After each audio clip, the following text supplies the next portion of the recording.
Hello అందరికీ.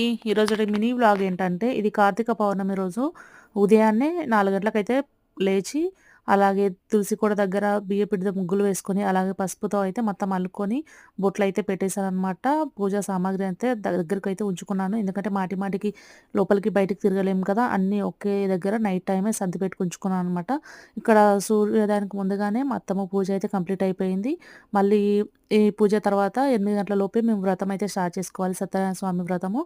ఇక్కడ నదికి వెళ్లి దీపం వెలిగించే సిట్యుయేషన్ లేదనమాట. ఎందుకంటే వ్రతము, అలాగే కార్తీక పౌర్ణమి పూజ, అలాగే పడి పూజ అన్నీ ఒకే రోజు ఉన్నాయన్నమాట. అలాగే ఈవినింగ్ అభిషేకం కూడా ఉంది శివాలయం దగ్గర.